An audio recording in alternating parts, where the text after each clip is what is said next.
Hello and welcome to the Cellar Door. I'm George and today I'm in northern Tasmania in Tamar Valley. A little later on I'll be sampling some award-winning gin, but first up it's some tasty wines at Tamar Ridge. Let's go.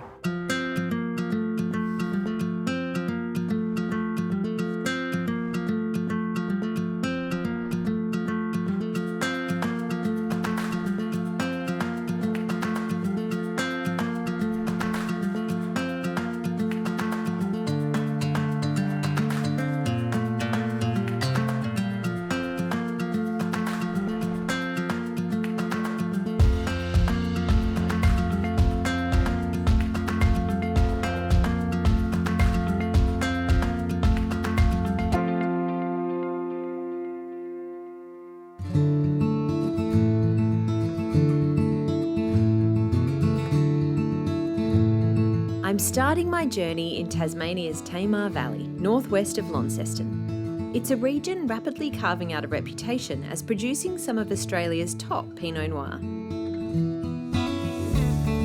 Nestled in the valley is Tamar Ridge, where I'm about to get a masterclass in all things Pinot from General Manager Will. Thank you so much for having us at Tamar Ridge. Oh, it's my pleasure. It's always great to have people that are interested in coming and looking at our vineyards and talking about Pinot. I am exactly that person. Well, I grew up literally 5 or 6 kilometres from here and then went off to South Australia and studied at Roseworthy Ag College and had a dozen or so years in the Barossa, which was a lot of fun, and then moved back here about 20 years ago. Was Tamar Ridge here when you were growing up? No, it wasn't. So, in fact, the first experience I had working in a vineyard was a little one just back over the river, and that must have been about 30 years ago. There weren't many vines in this area back then. In fact, back in the mid-80s, there was only about 50 or 60 hectares in the whole of Tasmania.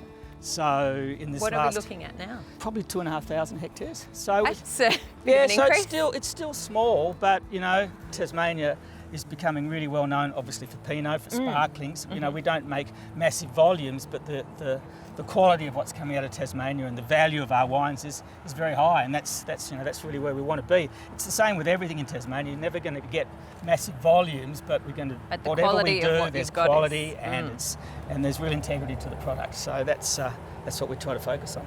And what drew you to Tamar Ridge? So I was working in the Barossa. I loved the Barossa, but I really wanted to, I guess, be involved in what I could see as the next frontier of wine in Australia, and that for me was moving into some of the cool regions like Tasmania, and of course I'm Tasmanian, so I really wanted to be involved in the industry down here, and there was an opportunity to come down as general manager, so I jumped at that opportunity, and yeah. You are deeply immersed in Pinot Noir. Yep, absolutely. What a great way to be. That's the only way to be. In fact, this is one of our young new Pinot blocks that we're just walking into now, which we only planted around about 4 years old now. But we wanted to try some new clones, and so we took out some of the vines that were here and replanted with this Pinot. So we're pretty excited about these blocks. I mean, what we really try to do is experiment with the different parts of the vineyard, picking them separately, fermenting them separately, aging them in barrels separately, so we get to know the nuances of every little corner of our vineyard. And the only way you can do that is actually to break it down into little chunks. You know, if you pick everything and put it into a one big tank, you don't understand all the different elements and the nuances of a vineyard and the different parts. And when you actually sit down and taste them, it's all Pinot from one vineyard, but the flavours are really different. And that's we've come to understand that through trial and experimentation over really what's been 20 years or so now. If there's one thing I like more than talking about Pinot, it's drinking Pinot. So back at the Cellar Door, Will's taking me through a tasting. Down to the business end of things. Yes, let's get stuck into it. So this is a tasting that you would do at the Cellar Door? Yeah, we're about Pinot, so we would encourage people to do what we call our expressions of Pinot tasting. It's been a real quantum shift in people's perceptions of Tasmanian wine in the last 10 or so years, and now recognise that Pinot's what we do and what we do really well. Let's kick things off with the sparkling rosé. Yeah, that's what we like. It's a very happy sound, isn't it? It is. So this is a sparkling rosé? This is our sparkling rosé, yeah. And is it 100% Pinot? It is, yeah. It's all Pinot. There we go. Let's have a taste. Cheers. Cheers. Good health. Smells all right. So it's quite a dry style. Yes, it is. Yep. It's got some really nice berry flavours being straight Pinot, the difference between the Pinots and the Chardonnays tend to be a bit more lemony in their characters, where Pinot tends to be more the berries and a little bit of almost call it like herbaceous sort of aromatics, and then it has a really lovely rich palate. You never spit that one out. Oh my God, that's so delicious. What's up next? So this is what we call our estate Pinot. Now, in actual fact, all of our wines are estate wines, which means that they're grown on our vineyard. But this wine is a blend of typically around 12 or 14 different parcels of Pinot from our property. Right. So Sounds like quite a process. It is, and as you know, a lot of these wines, as I say, have been picked separately, fermented separately in little fermenters, then put into barrel and aged separately, and then at the end of it all, we've got all these different parcels of wine. We could be 40 or 50 different parcels of wine, and this wine here, we sell this through restaurants and bottle shops around Australia. So if you're looking for a bottle of Tamar Ridge Pinot, this is probably the one you're going to find around the place. Oh, yum. So it's got some nice berries and a little bit of spice, nice Yeah. lifted aromatics. Beautiful spice. I think the thing about Pinot is it's got flavour, and it's got brightness. I don't like to make heavy wines. We want wines that sort of dance on your palate a little bit, you know what I mean? Yeah, that have I got do. really brightness and you know what really sets, I think, the Tasmanian wines apart also is that acidity. That's what gives them life and brightness. It's why sparkling wine does so well down here. And I think it's what really gives a distinctive character to the Pinots. We've got ripeness and richness, but then there's that underlying acidity that gives the wines some life. Delicious. So this one is your estate. You've got your research, which is the sort of experimental one, and then we go from there. We go to what we call our reserve Pinot, and so that's typically a couple of blocks that over the last 15 or so years we've identified as giving us some really nice fruit characters that we think blend well together and create a very distinctive style. So and then our final wine in our range at the moment is what we call our single block. So that is a wine from just one particular block or parcel on the vineyard. do you keep the wines side by side during the tasting so people can sort of go back and reference? That is the way that you really start to understand the differences and the nuances of wine, is by giving people 4 glasses and it's actually quite fun because you see these light bulb moments where people sniff this and go that, and they go, oh wow, I see what you're talking about, and you go, that's really cool, because not in too many households do you open 4 or 5 bottles of red at the same time. I mean, if you're in the industry, it's obligatory, but It's obligatory. There you go. I have to do it. Don't go anywhere. Plenty more Pinot and gin after the break.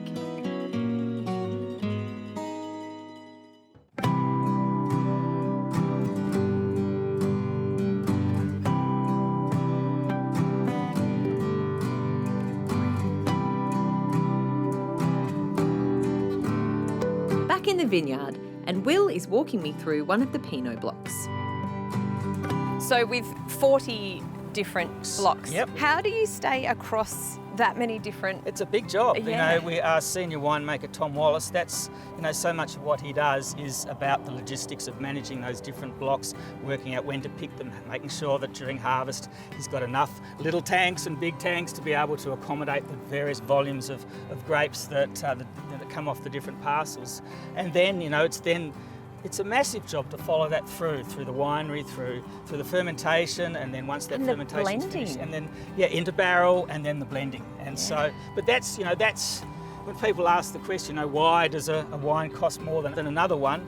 So much of that is the time that's spent to really, manicure and manage, manage a block, manage your barrels and all that sort of thing, and then blend it together, or keep it separate. And sometimes we keep a parcel of wine that we've grown completely separate, don't blend it with any other parcels, and we'll taste that later on. We call it our single block, and that's the Pinot that we think is the most complete wine of any given year. And that might only be 1,000 bottles. So we like to benchmark ourselves, against the best Pinots around the world, whether that's from Oregon or whether that's from New Zealand or whether that's from Burgundy. Tasmania's reputation globally is being formed around Pinot Noir. And so much of that is to do with the climate. I mean, where we are here in the Tamar Valley, we have a large body of water, which is the Tamar River, only 500 or 600 metres away from us. Yeah, there's a pretty spectacular view from the Cellar Door. It is. And the Tamar is the longest navigable estuary in Australia. So it's about 70 kilometres from the mouth into Launceston, and there's a 3 metre tidal range. So that's a massive amount of water coming in and going out on a constant basis. And so what that does, it acts like a big water bottle. And so especially in the spring when you've got the risk of frost and all that sort of thing, the vines that are planted close to the river, most often they avoid the threat of frost, which of course can kill vines. So the flavours that you get through the vine vary hugely because of that. The warmer sites produce quite different flavours in the wines compared to the cooler sites. And then also you have some of the natural elements of a wine, like its acidity. So at the moment, for example, we're looking at some Pinot. This doesn't look like a red grape. That's because it hasn't quite gone through what we call veraison, where the berries start to soften and they start to get some colour. And somewhere in amongst here, as you can see, we haven't really quite got into veraison. There might be the odd little bunch that's starting to go red, but in the next couple of weeks all those bunches will be red and they will start to soften, and that's when the acid starts to drop, the sugars start to lift, and it's one of the really critical moments for us in the season. Although having said that, it feels like every moment when you're growing grapes it's critical. It's critical, and at any stage the potential for disaster is always there, and it's usually from up above, from the climate of which many things we've got not much control over. No, that's right. We take it very seriously, and because that's what you've got to do to make a good bottle of wine. But then once you've put it in a bottle, then it's time to actually enjoy it and have some fun. Should we do that? I think we should. Let's go. Ooh, I'm working up a thirst. Back to the tasting. And next, the research. This sounds like the one that you might have the most fun with all the experimenting. I mean, the fun thing, I guess, is that you can really try things and push the boundaries a little bit, see where they go, and if it works, that's great. If you end up with a barrel or two that maybe haven't quite worked, well, it's not the end of the world, but it is about exploring and trying to experiment. So we try things, and if we find that they work, we then incorporate some of that into our other wines. So it's different methods of fermentation. And whether you crush the grapes or not, whether you just take the bunches and put them all with the stalks and all together just in a vat, which is what we've done, and just let them all just spontaneously start to ferment by themselves. Is that this one? And there's an element of that in this wine. Let's see what it does in the glass. So I think it's fair to say it's a lighter style. It is quite fruity. The fermentation starts actually in the berry itself because you haven't crushed the berry, almost like a sarsaparilla type character. Sure. But and certainly I think it's got some interesting herbaceous characters. This also it seems more herbaceous on the tongue than the first one. On a warm day, you don't really want a super heavy, super ripe, super sweet, alcoholic red wine, but you want something that's a bit bright and a bit fresh, and you can actually really enjoy that with that summer cherry signature. Yeah, absolutely, that's right. Shall we go again? Pop another one in the mix? We are now up to the Tamar Ridge Reserve Pinot. So let's have a look at this one. So what sort of flavour differences are we looking for? I'll be honest with you here, this is my favourite of all of our wines. I think it's got another layer of richness to it. You can, if you have a look at the colour, you can see it's got a really darker colour. Yeah, it's got a really lovely ruby sort of colour. I think it's got another level of richness and depth to the wine, but still, as I say, got that brightness, and it's got a little bit of a smoky aroma. Yeah, a little bit of spice. Is that usual for a Pinot to have a bit of smoky? It can do, absolutely.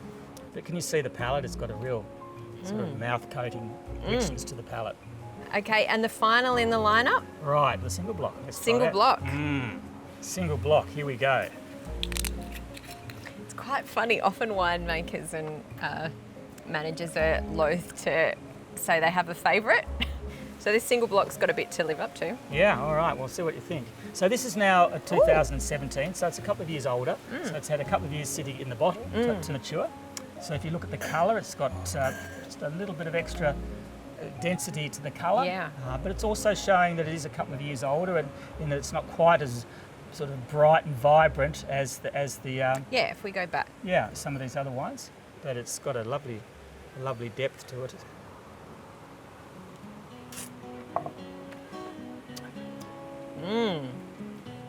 It's different, isn't it? So it's very different to the reserve.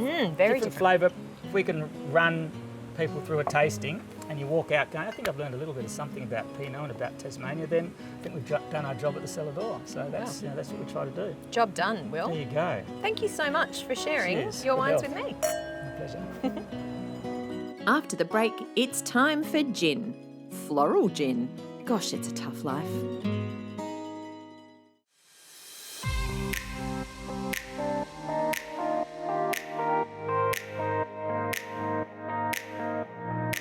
If there's one thing you might have gathered, it's that I'm always partial to a gin. If only there was a gold medal winning distillery next door. Turns out I'm in luck. Hello, Justin. Hi, George. Thank you so much for having me at your distillery. Absolutely. Should we go in and have a look? Yes, let's. Thanks. So, Justin, this is your distillery. Absolutely. So our distillery is now just over 3 years old. So, you are renowned for your gin. Yes. Yes. Our core brand is Three Cuts Gin, which is what we started out with, and it's certainly made an impact on the market. Yeah, it has indeed. We'll get to that. But your history is it's an interesting one. You've got a little bit of wine in your past, but finance in New York City. Yes. How does one get from there to a distillery in the It's Tamar Valley? a great question, and I'm asked it, I think, many times a day. I had grown up in the Napa Valley, or just north of Napa, growing up in a California winemaking family. But most of my adult life, I did live in New York City and worked in various finance roles during that 10 years. So. And what took you from there to here? So around 10 years ago, I met my Tasmanian wife. She was working as a lawyer there, so she had been over there a number of years. And we got introduced on St. Patrick's Day in New York, and the rest is history, so to speak. Lovely. Now, we're heading into the heart of your distillery right now. Yes, so... Very fancy looking still. Well, one of the things that we really wanted to do was have a very open distillery so that all of our customers can engage with everything we're doing. So there's no hidden secrets here. All of our production happens on the distillery floor, whether it's whiskey down on this side, where you can see an active ferment going on, or our whiskey still coming over on this side. The original intention of this distillery was to be a major whiskey producer, and gin obviously came along. It was always part of the plan, but it came along and it exceeded our expectations. Yeah. But our whiskey still we imported from Portland, Oregon. It's a 3,000 liter still, copper still, and it allows us to do both a single malt and American style whiskey. So it has a really unique design concept that we wanted to incorporate here. Very cool. And you've got your bar here. That's right. So all of our tastings happen up here, tours down on the ground floor, and we also have a wonderful deck out here overlooking the Tamar River. I can see something else that looks quite wonderful. You've got some gin slushies We do. over there. We wanted to introduce something on hot summer days down here that would be appealing to our customers. So we've done a couple of our Three Cuts Gin super slushies Gosh, it's onto the market, which it's have been quite very hot today. It is. Would you guys like to have one? Oh, yes, that sounds great. What a good idea. Coming right up.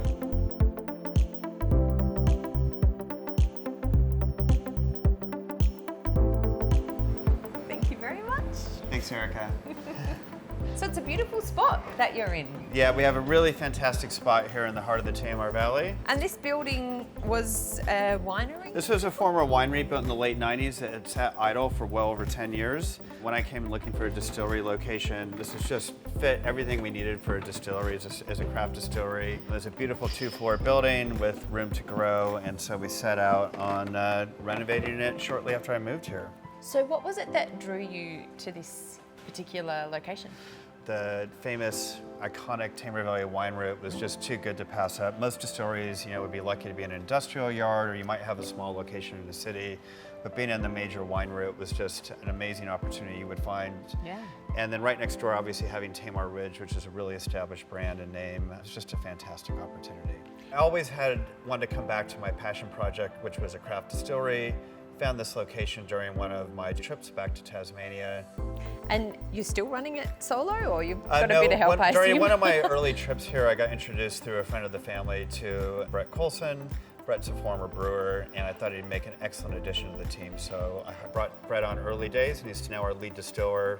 And I believe you offer a tour that makes the most of this unique. We do. As having Tamar Ridge as our site partner, we wanted to embrace both the distillery and winery on the same property. So we do a joint distillery and wine tour offering daily, which also includes a food offering as well. So And that doesn't sound like something you find elsewhere. you really. wouldn't find it really many places anywhere in the country. It's just quite unique to have us as site partners here, and so we're really lucky to have a partner like Tamar Ridge here on the property. Well, I would like to opt into the gin tasting. Shall we? Absolutely. get Let's stuck go into that? have a try. Excellent. So, this is the famous Brett. This is the famous Brett. Our lead distillery started with us in the very beginning. He of our duo is the local Tasmanian. We've got a few of your creations here. Shall we have a little taste? Absolutely. So we've got 4 gins here on display. So we'll begin with our Founders release, which is our blue label. This is the one we put out initially 3 years ago. We want to do a little bit something different compared to a lot of the Tasmanian gins on the market, which primarily use lemon, myrtle, and pepperberry, which is great for all those gins. We wanted to just have a slightly different twist on it. And since we're in the Tamar Valley, we look for local botanicals. We use 12 total botanicals with both of these gins. With our Founders release, we use some beautiful local fresh limes, Tasmanian limes. Which are Yes, Have a little crop. which are our limes. A slightly more aromatic lime compared to a mainland Australia lime. And then we look for something else a little bit different in our botanical recipe. And of course, we've got juniper, which you have to have in all gin to be called gin. But we found a local florist, actually a rose grower, one of the biggest in the state, and we collaborated with them early on and distilled their fresh rose petals in our gin. That's so gorgeous. Yes, so the word 3 cuts gin is derived from the 3 cuts of rose that we distill into our gin. So you get a slight floral note in all of our gins, but it's not overpowering. Shall we taste it? Yes, absolutely. So this first gin, again, you get a nice citrus hit from the lime, a little bit of the floral. We also have some white peppercorn and a bit of cinnamon bark in this gin. So you get a little bit of sweetness, a little bit of spice, floral and citrus notes, and the combination make this a beautiful gin. This is our Founders release. The very first. The very first.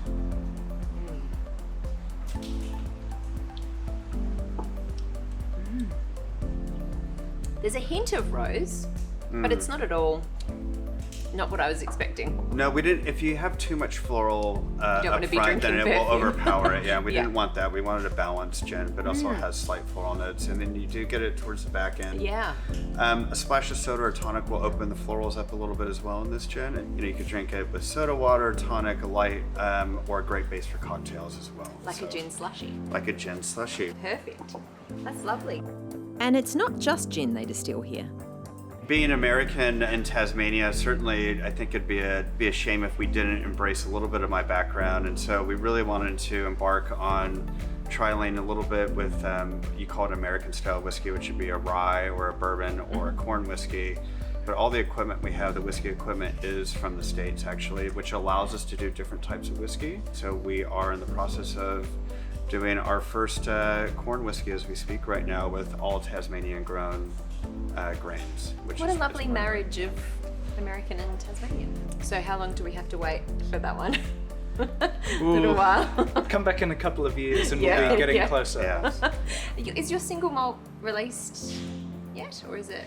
Can't rush a good thing, No. unfortunately. No. I'll be watching this space. But in the meantime, back to the gin. I know this is popular, but this guy, you won Best Gin in Australia.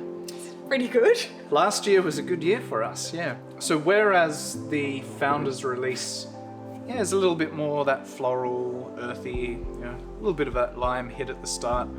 Second gin that came out about 12 months after the first is a big, bold citrus hit. There's a lot of fresh lemons, a lot of fresh limes in there. Spice-wise, we've gone for some whole green cardamom pods. You've got your little setup Yeah. over there, don't you? Yes, we do. So the cardamom are these here. Look, it's a great spice to work with. A little goes a long way. And then there's some whole white peppercorn in this one as well. So neat, you'll get a little bit more of the spice. people love as a gin and tonic. It just stands up a little bit more to tonic. That citrusy. And it's a little bit more juniper forward as well. So it's one the judges certainly love it, which is why it's taken out a couple of awards besides the Australia Gin Awards. Best of Show of 2 months ago in Sydney. We'd also won Best International Gin prior to that in the States. Congratulations. And Gold in London as well. So it's doing quite well for us. Yeah. And so what about the other two we've got here? The barrel. Right, so those are our barrel rested gins, we call them. So the barrel age category is a bit niche still, globally. Since we're in wine country, we really wanted to tie into the wine theme here in the Tamar Valley, and since we're next door to Tamar Ridge, we've purchased our ex-Pinot and Chardonnay casks and had multiple vintages in them right here in the Tamar Valley. It was important for us to tie in with that local story. No one had ever done it in Tasmania before, done a prior wine cast for aging their gin, so it was an experiment. We ended up taking our founders, released the original gin, we distill it like normal, and it goes in those casks for not a long period, between 3 and 6 months, which is why we call them barrel rested as opposed to barrel aged. Sure, delicious. We'll have to knock this one back and then maybe we'll get stuck into a few of those later. Thanks so much for coming in today. Our pleasure. Cheers. Cheers. It was a quick but fruitful trip to the apple aisle this time, and I will see you next time on the Cellar Door. Bye-bye.